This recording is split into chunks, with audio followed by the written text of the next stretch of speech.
Welcome back to the Wix Wiz. I'm Eitan. Today we are talking about this update from about a month ago where Wix told us that we are transitioning in the JavaScript SDK from the previous query language or the chaining to the new query syntax, which we're going to be learning about today. We're going to be exploring what the differences are between these two syntaxes, which APIs they're applying to at the moment, and we're going to hit a bunch of snags together, which I'm sure you would hit as well when you are making this transition between the two languages.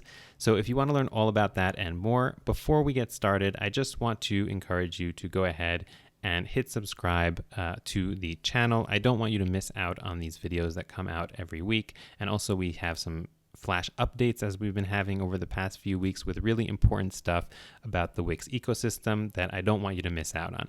So just go ahead and hit that subscribe button and let's get started.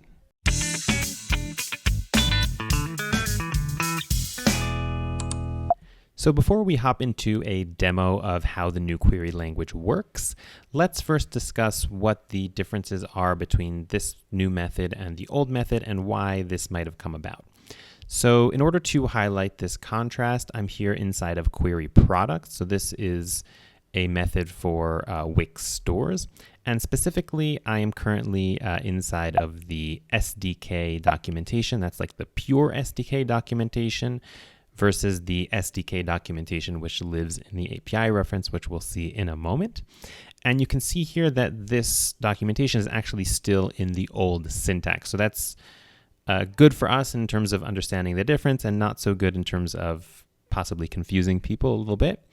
But you can see here that the old syntax uses chaining. Okay, so essentially, if you were to run a query, let's see if I can see one of the examples here. So I don't think we have an explicit example, but I'm going to show you an example of how the old chaining used to work when we do our demo. But essentially, the way you would query is by attaching each of these different methods over here to the end of the query in order to add additional filters and sorts and stuff like that. So that's how the old syntax used to work, using something called chaining.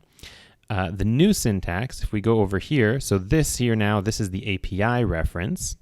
And specifically here, I'm going to hop over to the SDK and go over here to query products. Okay, so this is that same API, but in a different part of the documentation.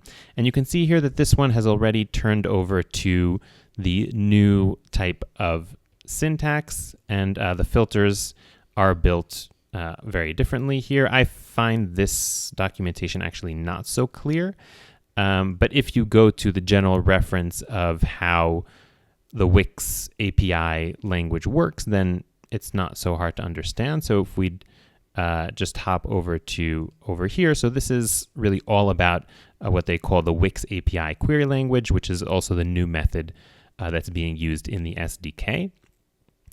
And so you might be wondering, okay, why is this transition being made?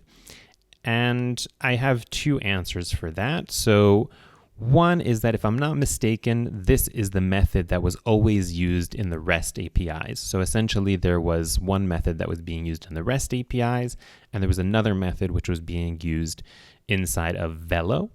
And the reasoning, I think, that there was this discrepancy originally is because the chaining method, which I showed you earlier, so this method, I think is a little more user-friendly, or at least a little more simple to understand and implement. So if you have people who are not necessarily very tech savvy or from a very strong development background, haven't written so much code, it might be a little easier to understand and implement the chaining method versus this method over here. That said, this method is a little closer to standard industry practice. So if you were to use some other database service, you might find that the query language is a little more similar to what we have over here. So that's, I think, why Wix is kind of making that shift. They want to just line up the SDK with the REST API and with industry standards, which does, again, this is another step towards professional devs and a step away from being kind of more friendly to, DIY users who are trying to put something together by themselves. So that's a general trend that we've been seeing in Wix somewhat over the past year or so. And this is another kind of step in that direction. And again, I'm not saying that I'm not trying to say good or bad. I'm just trying to weigh out, show what the pros and cons here, what the considerations might have been. But either way, the change is happening. So we definitely have to learn how to use this new language. Wix did state in the change log and in their announcement over here that the existing query builder methods continue to work.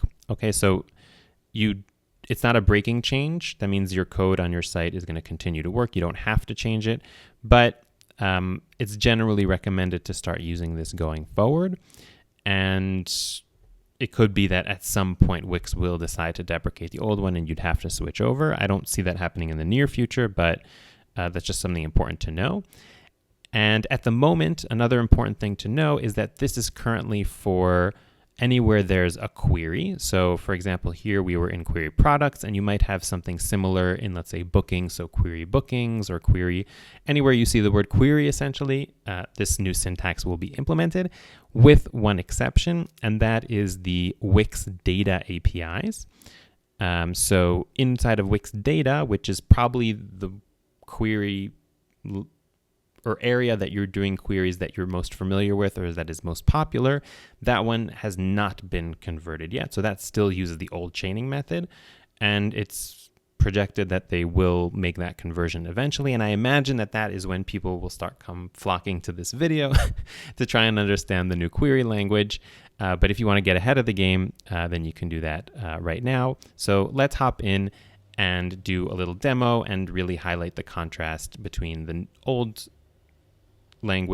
query language and the new query language. For the demo, I'm going to be using this e-commerce template that I've used previously in another tutorial, and it's built inside of Wix Classic, but everything I'm going to show you here could also be done inside of Wix Studio. And you'll see here, these are our products that we have set up.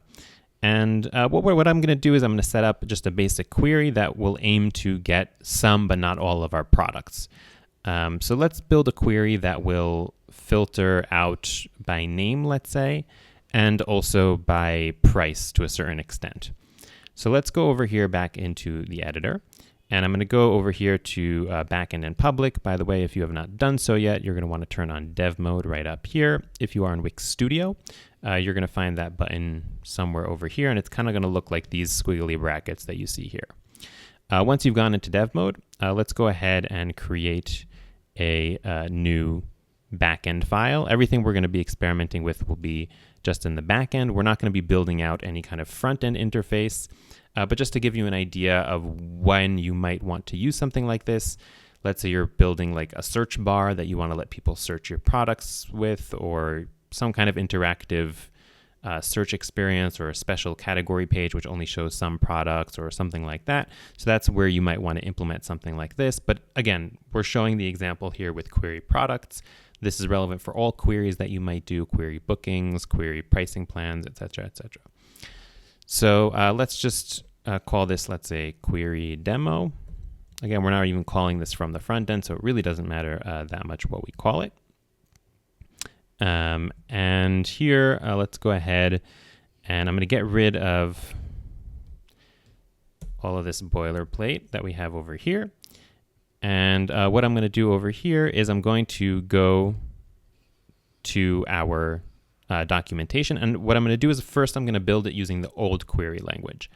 And then what I'll do is build the new query language. So if you're not interested in seeing the old one at all, then you can skip forward. But I think that this will be an important contrast, especially for those of you who might be familiar with the old one or have code already in the old one. It might give you an idea, a little better idea of how to do this implementation. So I'm going to go over here and I'm going to copy this over and head back into the editor. And let's just go ahead and paste this right over here. And I already have this Wix stores package installed, but when you do this, if you haven't done so yet, you might be prompted to install the package, which you can do from right over here in the IDE, or you can also go over here to the side panel and install it through the npm installation. So now that we have that code snippet over here, what I'm going to do is I'm going to add some code over here. So first of all, what I'm going to do is I'm going to return items, okay, from the query. And here inside of the web method, I'm just going to call this web method test. And this web method is going to be like a really simple web method. All it's going to do is it's going to run our function, just so we can test here in the back end. So here we're going to return await query products. And we're going to turn this into an async function.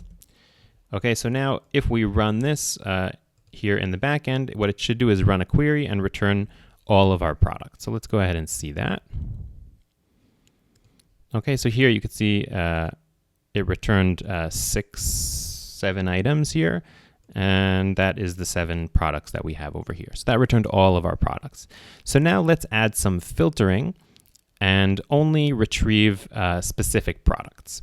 So again, we're using the old syntax here. So in order to add in the filtering, what we would do is here we would add a chain. We would chain another method. So for example, let's add a filter that will find any products that their name contains like a certain keyword. And in order to understand what methods you can use, that's what we saw before in the documentation. So over here, it tells us that, let's say if we're looking for name, then we can use these methods over here. So unfortunately, there's no contains method, which would have been really helpful. But we do have, like for an example, we have some, we have starts with. So for example, we can use starts with. That could also be an interesting thing to check. And it's important to note that this is case sensitive. Okay, so let's take a look at our products here. So let's see. Okay, so we have 2 products here that start with the letter S. So that can be a good initial thing to test out. So let's go back over here to the editor. And what I'll do is I'm just going to chain in. So dot starts with over here. And then you put in the name of the field. So this field is specifically called name. And then I'm just going to hard code this here, the letter S. Okay, so we're going to query all the products that starts with the letter S. Okay, and let's go ahead and run our test again. So I'm going to go ahead and run that. And you can see here now that we got back the 2 products that start with the letter S. Okay, so that's how that chaining works. Let's show one more example. Okay, so let's go ahead here and go out. And I'm going to comment out the starts with. And let's do another chain that has to do with the price. Okay, and for the price, we can do something that's called greater than. Okay, or you could also do greater or equal. And here specifically, we're not going to be using the price field itself, but we're going to be using another field, which is the, I'm going to move that over there, which is the, uh-oh, did I lose my, here it is, which is the price data dot price. Okay, because that's the one that allows us to use greater than, greater equals, and will allow us to, this is like the actual price. This I think is probably just like a text version of the price. So let's grab this price data dot price, and we'll head over back into the editor.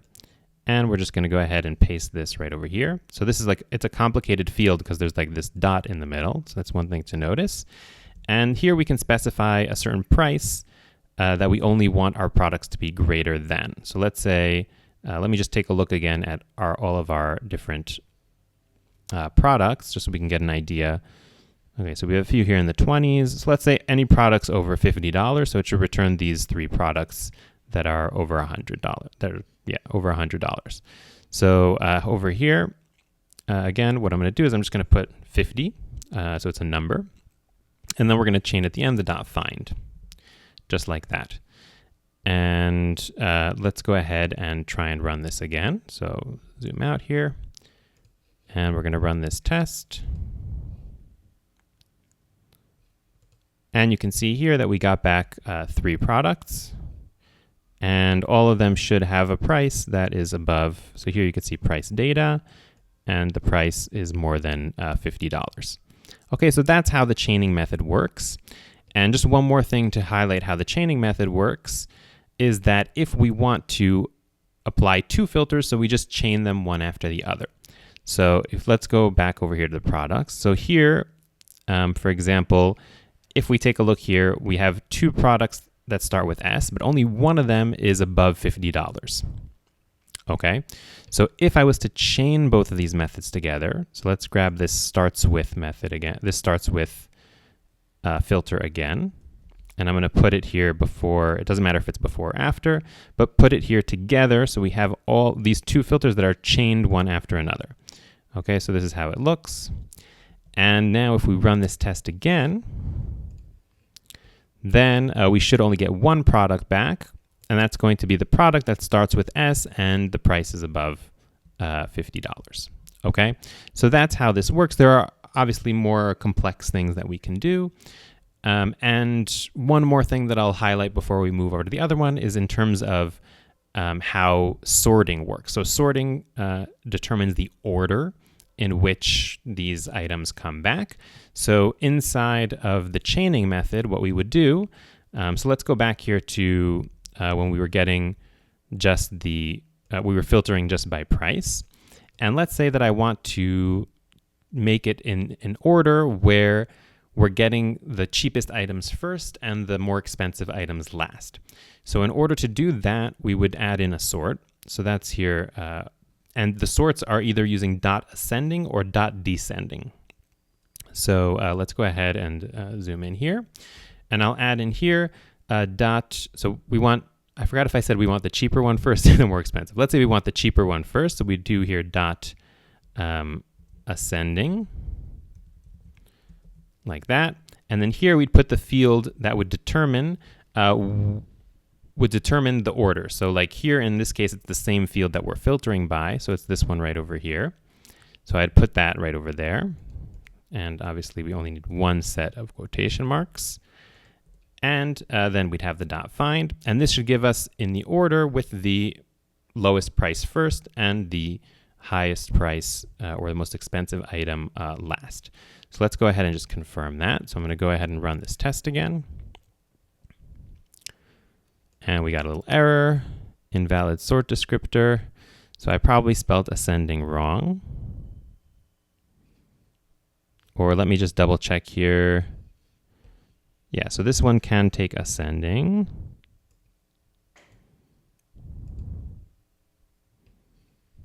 Pretty sure that's how I spelled it. Let's go back over here. Yeah. Price data dot price.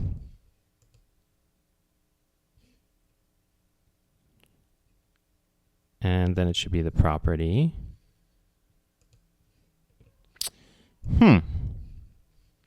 Okay, let me check what the error was again. Invalid sort descriptor, price data dot price. Ascending.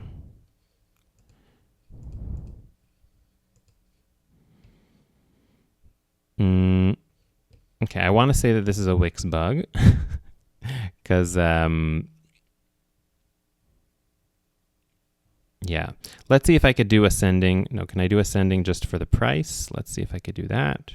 Okay, so it says that price alone also has ascending, descending. So let's go ahead and try that one instead, because there seems to be some kind of like parsing error here with the price data dot price. Maybe this is something the new query language resolves.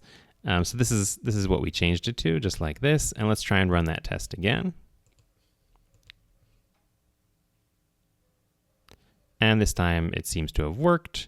So let's go ahead and see and make sure. So here, the first one that we have a price of 102.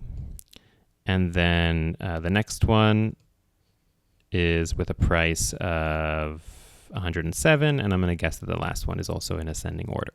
Okay, so that's how how we would do 2 fundamental things that we technically usually do in a query, which is filter and sort. So now that we have that set up, let's build out another function and explore how we're going to do the new query language. So let's go over here and build out a new function. So async function, and we'll call this query products new. Okay, and in terms of the base syntax, it actually is exactly the same. So we'd copy over this and we'd return items. Okay. And now what we want to do is, instead of doing the chaining that we did over here before, we're going to be passing our filters over here directly into the query products method right over here. Okay, so that's what we're going to be doing. So let's take a look here at the new syntax. So let's first do the first thing we wanted to do, which is to filter so that the name starts with the letter S. So in order to do that, we need to pass in this filter object. Again, the child properties here is, I feel like this is quite confusing. It might be a little easier to use this documentation over here, or this documentation which explains how to do the conversion from one to the other. So for example, we were doing, which kind of field were we? So they don't have an exact example with the field that we were doing, but let's say if you're using an equal field, then you'd have here filter. So that's always going to be the parent. That's always going to be the parent field parameter. And then you have field and then value. So the field is the name. The field would be the name of the field itself. And then the value would be this. And we have these, I don't know what you want to call them, operators, I think it would probably be called, which determine like what type of filter it's going to be. Okay. And I don't, like, if you find this more confusing than this, I think that just makes you human. There's something about this which is nice and simple, and this is just like, yeah. But there are reasons for it to be like this and not like this, because the chaining can get kind of like very long and bungled and disorganized, and this is just a little more concise, I guess. I don't know, but let's go ahead and learn it because we got to learn it. So let's go ahead and build out that same filter that we had before. So again, we have filter, and then we're going to have an object, and that object is going to have the name of the field and then the value. And so let's go back over here to the editor. So here we're going to have filters, and then here we have an object, and then here we're going to have the name of the field. So this field was price data.price. Sorry, no, starts with, we did name, right? That was the first one we did. So this one's going to be name.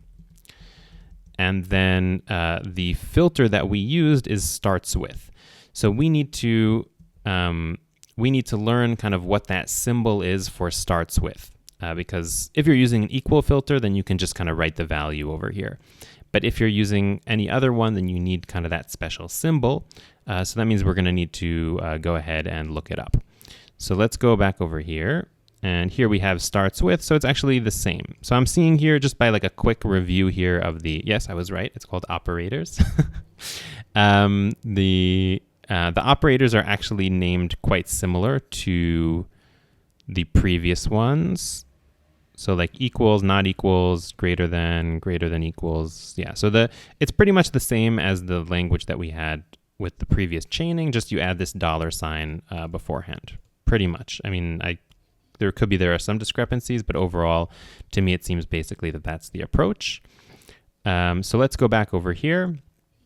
And then here we're going to have, name starts with, and then here we're going to put the letter that we want it to start with. So this is going to be S. Okay. And I think that that's all we need in order to do that query. So let's go ahead and switch out for our new function over here. And let's try and run a test. Okay, so let's see. I'm going to go ahead here and just click run. And it returned with undefined. So interesting. So that means it could have possibly thrown an error.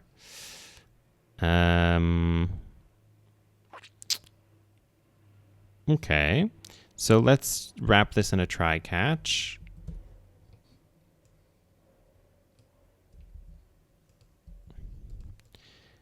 And let's add console.error, and we'll log the error like that. So let's try this out. Returned with undefined again. So that didn't do the error. Okay. Let's let's take a look here at the docs for a second. So let's see what it returns exactly. Okay. So this this approach is different than the other one, because this one here. So this one, if we take a look at what it returns, so it returns this product query builder. No. It would return a products query result, like we see over here, which has items. But in the other method, it returns something called products. So we have to change that out over here. And again, double check depending on which specific query you're running, what exactly it's supposed to return, because it seems like the return language is also different. So here, this is where we're failing here, because this, there's no items here. So the query is running successfully. It's not throwing an error, but there's just no property called items. Instead, it's called products. And that is not great, because this is also called products. So we can call this, let's import this as store products.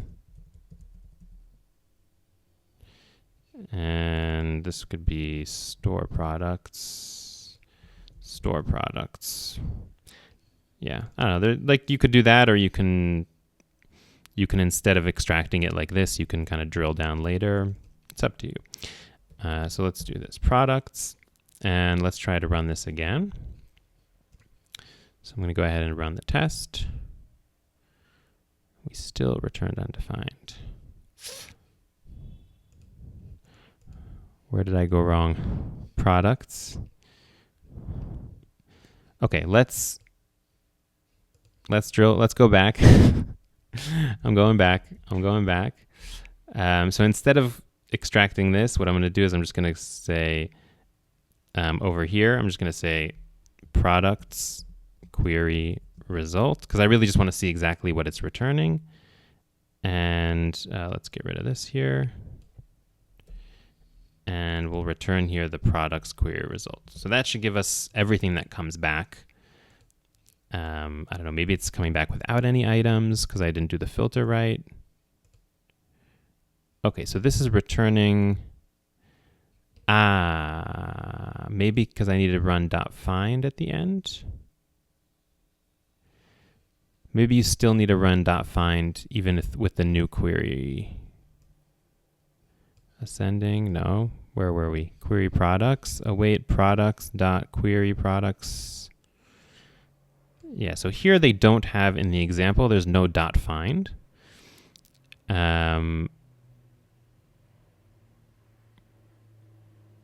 But just based on what I see here,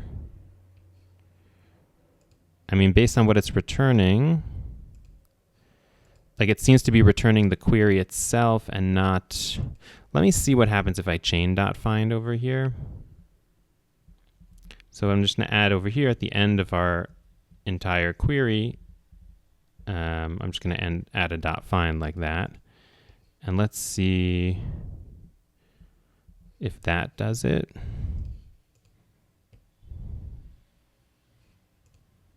Okay, so that did work. And it did return items, not products.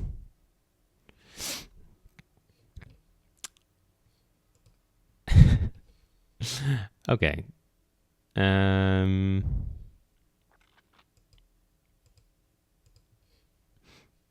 Let's get rid of this one because we don't need this anymore. I mean, let me know in the comments if I'm going crazy or or if there's a little cleanup job that needs to be done here. But yeah. Anyway, this is a little off topic because we're not specifically exploring, how to use the, the Wix stores query specifically. We're really interested in the new query language. And it seems that we have figured that out to a certain extent. Let me see which items. No, because it returned all the items here. No, so this did not work because it returned all the items and not based on our filter. Okay, so one thing that I'm noticing here is that I wrote filters, and here it says filter. Let's just double check here in the main documentation. Yeah, so it should be filter and not filters. So let me change that because that might be a cause of some of the confusion here. So I'm going to erase the S here, and let's try and run that again. If that doesn't work, I'm going to try now to remove the find and see if that does the trick. No, so that did not work. So let's remove the find. Let's remove the find, and maybe that is...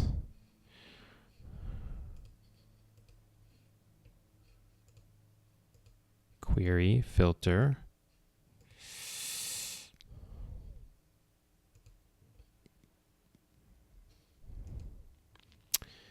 Okay, this is odd, to say the least.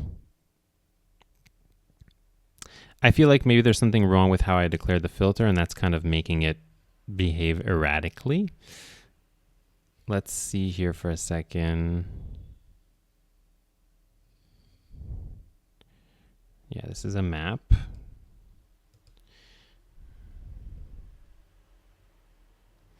I wonder if there's an example. Query products, including variants. Query products with price filter. Oh.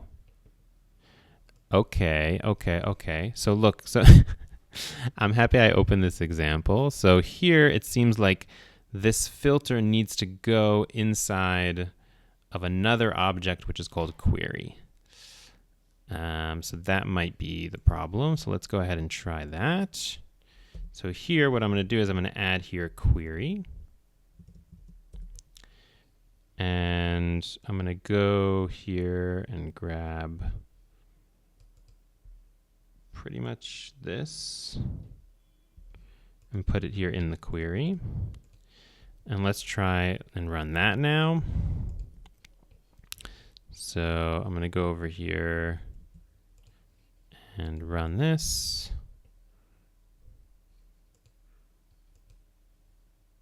Nope. No joy. Filter. Let me continue comparing here between what I did. Filter. Then we have the price is 20. And here in the syntax here, so we have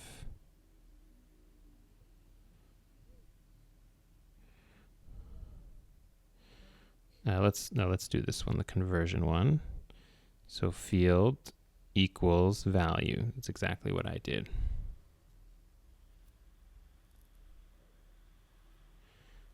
Filter field or field.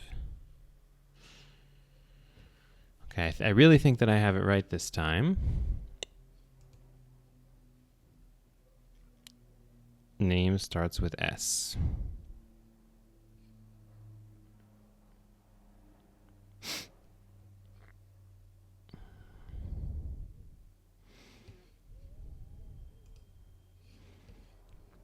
Function query products, products.query products, and then pass in the options. The options is an object. Did I wrap? It's an object with query. That's an object that has filter. That's an object that has the actual field and then how we want to filter it.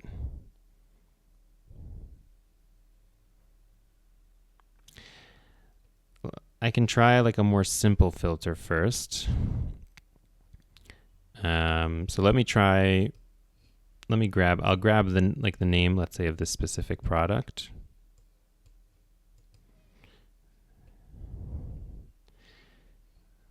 So classic white t-shirt. Let's just try it. Let's try a more simple filter and see. So name, and I'll just paste here classic white t-shirt and see if that does anything.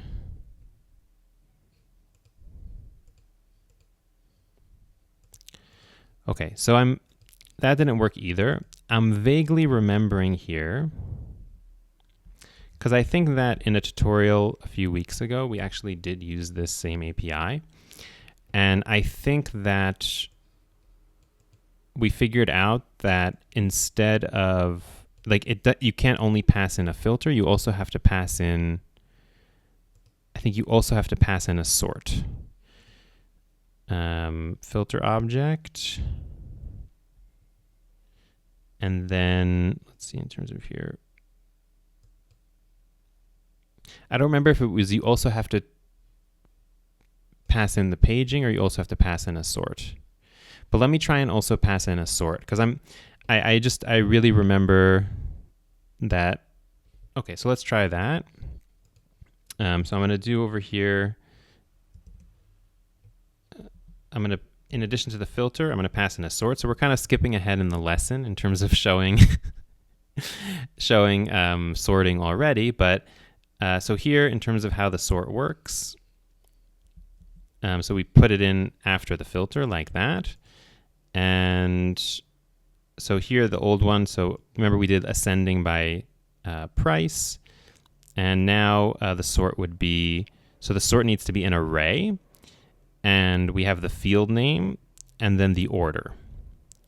Okay, so this is, I mean, you could also do multiple different kinds of ascendings with chaining, but this is actually like a more friendly way of doing the sorting, to do an array of the different fields that you want to sort.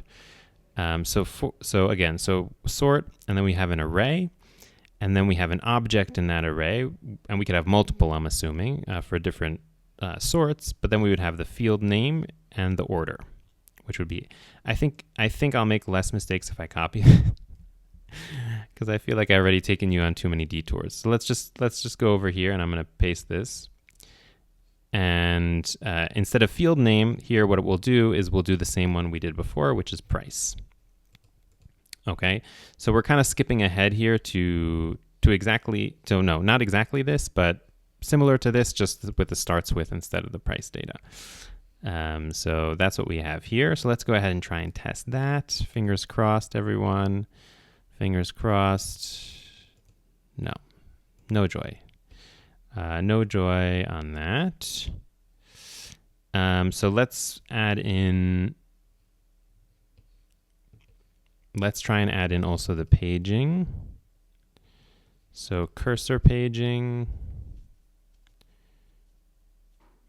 Relevant cursor to page of results using offset. No, but this would be, it would not make sense that you would have to pass this in.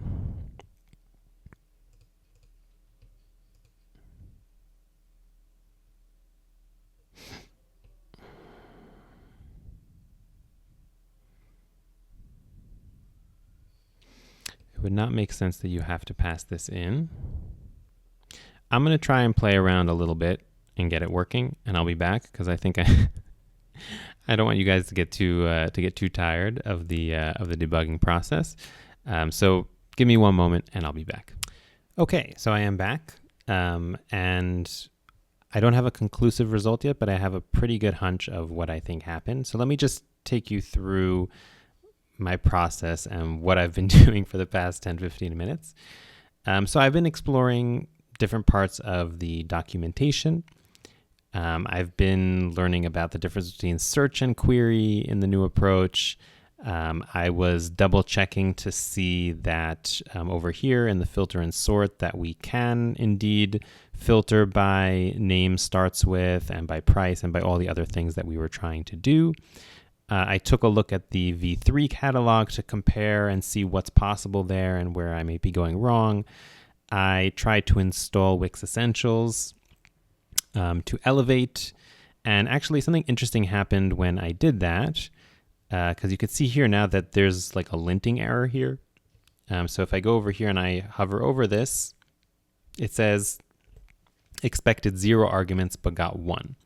So that means that this method is not even expecting the filter to come in over here.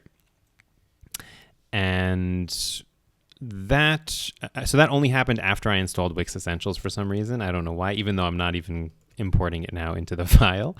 But this already, I think, triggered something that started me in the right direction.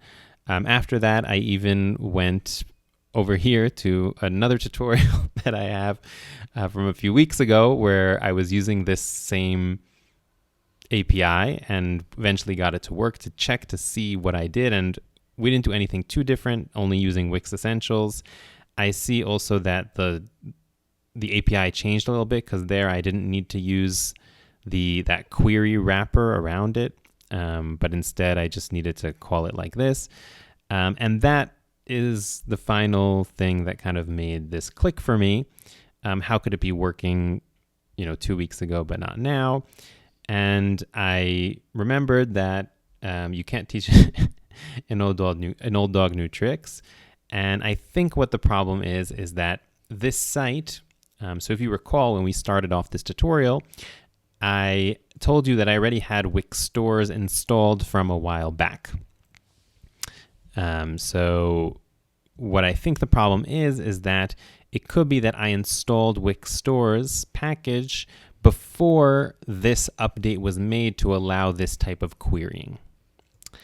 And that's, because I've been developing on Wix for years, and I'm used to Velo where everything updates automatically.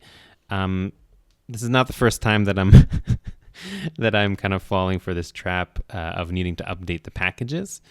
Hopefully, maybe after another 2 or 3 times, I'll eventually learn. But that's what I think the problem might be here and why it's not working. So let me go over here and I'm going to install npm package. And I'm going to go over here to my installed packages. And you can see here that Wix stores, so I'm on version 1.0.42462, and there's a newer version over here that I can upgrade to. So I'm going to upgrade to that version. And it could be that all of my troubles are being caused by that because I'm using a package that didn't essentially support the API as it is now. Yeah, I would wish there was some way that there was some kind of reminder that would come up or something like that. But I guess it just kind of has to be sitting in the back of your mind and you have to be thinking of it. Again, I'm not 100% sure that's even it because I'm just doing this together with you now. But okay, so first thing you'll notice here is that as I installed that package, the linter error mostly went away. And object literal may only specify known properties and query does not exist on product query. So now it's telling me there's only a problem here with this query over here. I'm going to run a test before I make any changes. And yeah, so here it returned products. Okay, so it's already starting to work. It did not apply my filter because it returned all the products. But since we're having a linter error over here with this query, let me try and get rid of it, because also in that video that I was just showing you before, this query was non-existent. So let me go ahead and get rid of that. And now let me try and run this again. So that's kind of like a little bit, if this works, then that's like a little bit of a mistake there in the docs, and that seems to be it. Okay, so it looks like either the package hasn't been updated or the docs were updated too early or something like that, because it does not take the nested query like in that example in the documentation, but that was the problem. So I needed to update the package.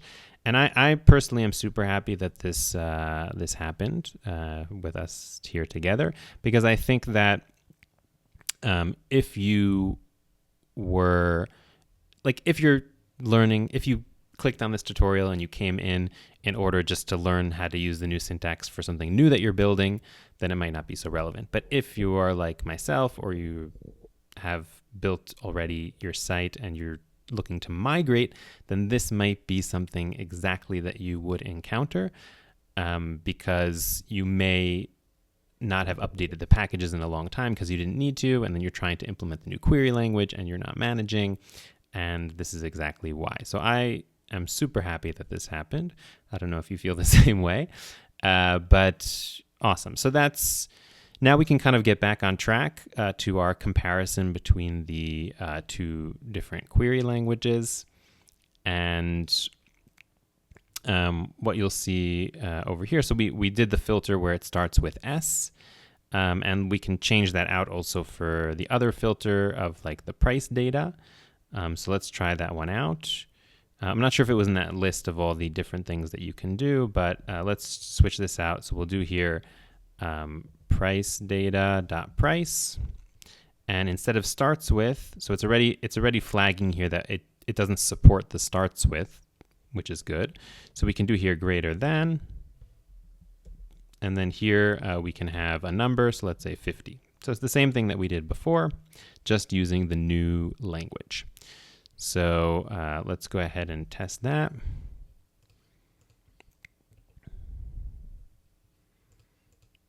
And there we go. So we got 3 products, and I'm going to guess that these are the 3 products with the price over $100.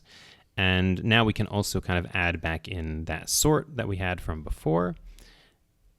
And so we can do here sort, and this is going to be an array with an object. And let me not pretend that I remember how to do that by heart, because I absolutely do not. But we can go over here again and copy over this sort example and just make that adjustment to the sort that we want. No, sorry everybody. I'm still getting used to my Mac.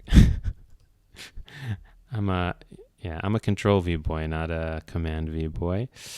Okay, so let's go over here, and so the field name. So we're gonna do field name will be price, and the order will be ascending. So yeah, so it'll start with the lowest price first, and then we can go ahead, and if we want, we can get rid of this filter or not, but we can go ahead and run this. And here we'll have products, and let's see, so lowest price will probably be first. So yeah, 102, and again, I'm not even gonna check them because I'm 99.9% sure that it is working. So that is a comparison between the old way and the new way. So we implemented essentially the same types of filters and sorts in the same way. One thing that I didn't show you is the chaining. So here, when we wanted to do starts with and greater than in the same filter, so we would chain them like this, but here we add them essentially into the same object. Okay, so if I want to do also the price data is greater than 50, and also that the name will have the starts with, right? Starts with S. Okay, so that's how we would chain it together. Let's just run it to make sure it's working.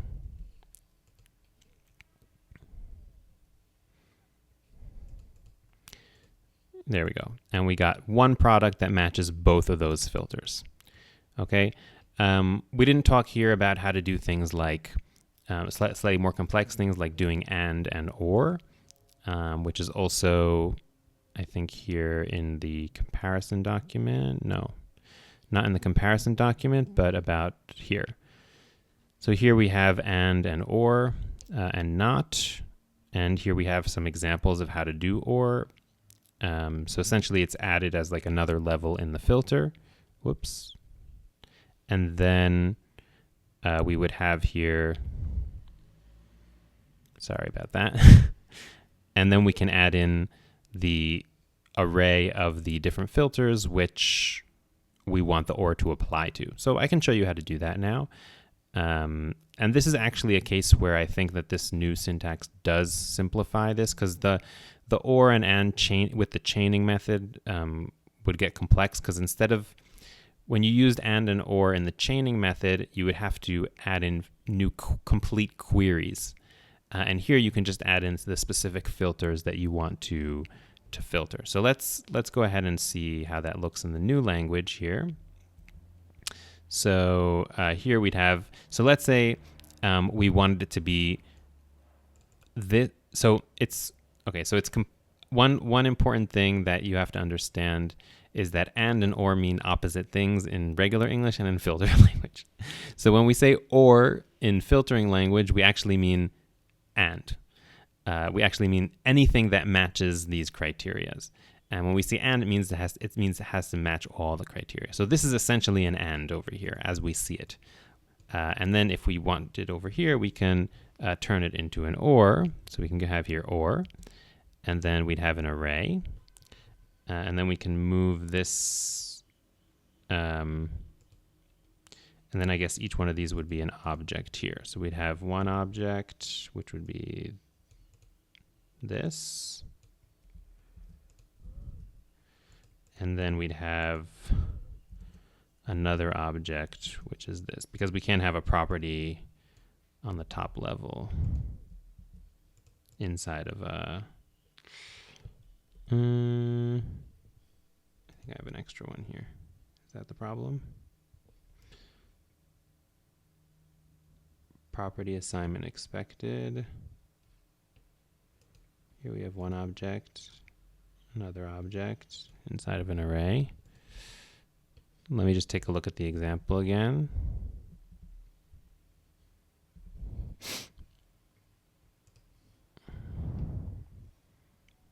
Yeah.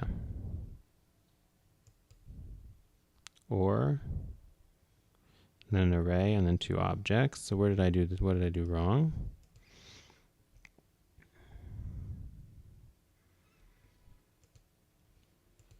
Filter.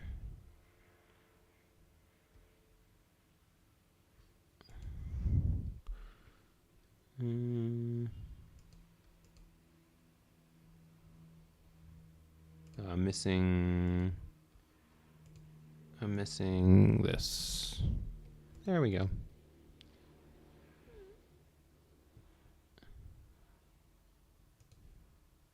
Where is a comma expected? I don't know, because I put down the same line. Okay. Yeah, so this is how I think we should set up the or. And now if we go ahead and test, then what I expect here is that it'll return anything that either is above 50 in the price or starts with S. So here you can see now it returned 4 products. So if we go to our product list, so that means it included these 2 products because they start with S. One of them which is not over over $50. And it also included the other 2 over $100 items that do not start with S.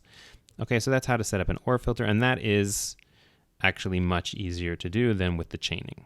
Okay, because with the chaining, it would, you'd have to declare multiple queries and chain them together. So that is one advantage here to this syntax, and that's the thing about this syntax and why it's more quote unquote professional, is because it handles complex systems or complex queries better. But for simple queries, it's a little more complicated because it's a little over the top. If I just needed to do a very simple query with just one filter, then I think that this method is a lot easier. But if I need something really complex with lots of logic and ors and ands and different filters and stuff like that, then this actually becomes a stronger candidate. And since you could only theoretically have one, I can see why the transition would be made. So that's just a little bit, because I know I was kind of being a little hard on it before, so just to highlight some of the advantages that we have here with this new syntax. One other thing that's a little different just between these two languages, which isn't highlighted so much by the example that I gave, is the difference between how the pagination is done. So here there's no pagination data because there is we got all the products back in one query, but we could technically force it to require pagination. So here's the two different types of pagination. So one is called cursor paging, and the other is called offset paging. And cursor paging, essentially, if I'm not mistaken, it means that you get back like a token, which you can then pass into here, essentially, the cursor. And then that would give you like the next or previous page. Whereas offset is something that's like a little more manual, and you can, create an offset. So for example, here, for example, what I can do, let's see if we can create a situation where we have each one of these types of paging. So what I'm going to do is I'm going to pass in this cursor paging, and instead of passing a cursor, I'll pass in here a limit. So we're kind of going to manipulate this to like force it to create a need for pagination. So what I'm going to do is I'm going to get rid of the filter because I don't need it for now. And we're just going to do the pagination. So let's start with the cursor. Let's start with the cursor paging. So we have cursor paging, and then under that, there'll be an object with a limit, which will be a number from 0 to 100. Okay, so let's go back over here to the editor. So we're going to have here cursor paging, and then here we're going to have limit, and then here we'll have, let's say, 1. And this needs a comma here, and this is telling me problems. Object literals, we only specify known properties, and cursor paging does not exist in type product query. Okay. I'm pretty sure you told me to use that. Let's see. Cursor paging.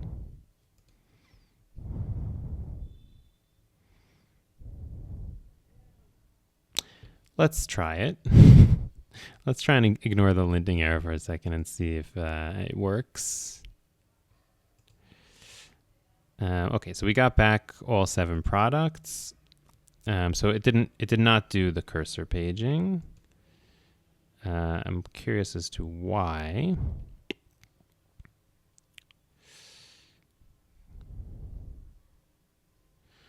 Let me see. I'm curious if I can add in the filter here. If that, whoops. No, that did not help. Let's try the other type of paging. So that would be just regular paging, I think. Yeah, so let's try just regular paging here. Okay, so that one does work. So let me go over here and run the test. Okay, so you'll see here it only returned 1 because I put here limit 1. And then, okay, so in terms of the metadata, it doesn't really give us much metadata back. Just the count and the total, and then we'd have to kind of do the pagination by ourselves. The cursors are like a slightly more advanced way, but for some reason it doesn't seem like it's supporting it right now. Cannot be used together, maybe because of this, cannot be used together with filter or sort.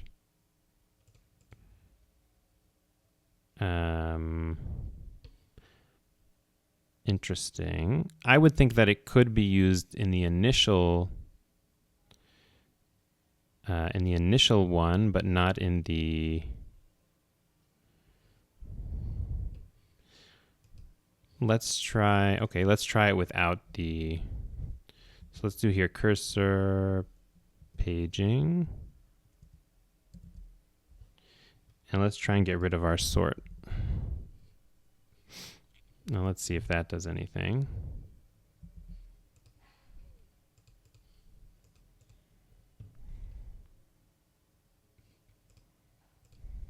No, that didn't work either. Yeah, I think the cursor paging, where it doesn't work with sort or filter, that would probably be only after like the second time when you're actually using the cursor, because then the filter and the sort are already predefined. But I think the first time you'd call it, then you would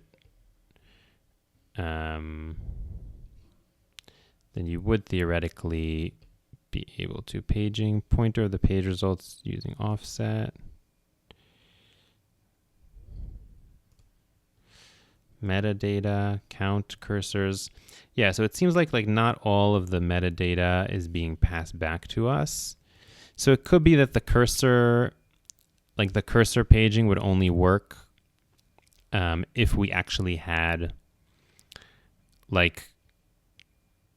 maybe the cursor paging only works if you really are exceeding maximum number of items to return in the results.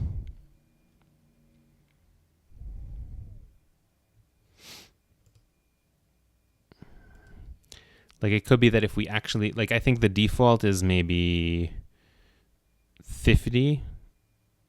So if we had more than 50 items, then it could be that the cursor paging would be working here. Yeah, but this is essentially, it would come back here in the metadata of the query itself, and then you'd be able to pass the cursor into over here to point to the results that you want. So for example, in the metadata, you'd get back, let's say, in this cursor, so next, this would point to the next string of results, and then you could just pass that here into the query and then get the next batch of results, which is nice. But it doesn't seem to be working, it doesn't seem like you can control it manually, or there's just some kind of glitch here. I'm not sure why it's not working here at the moment.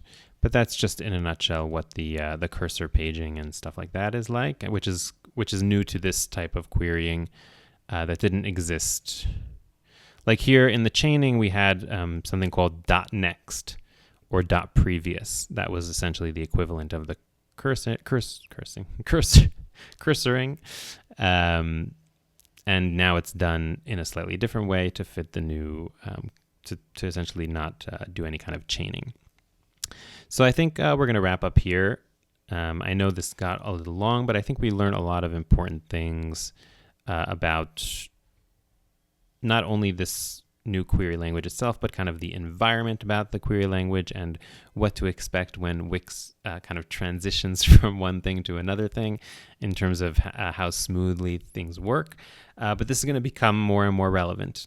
So it's now for everything, query products, query bookings, query restaurant menus, query whatnot. And soon, or in some time in the future, it will also be for Wix data.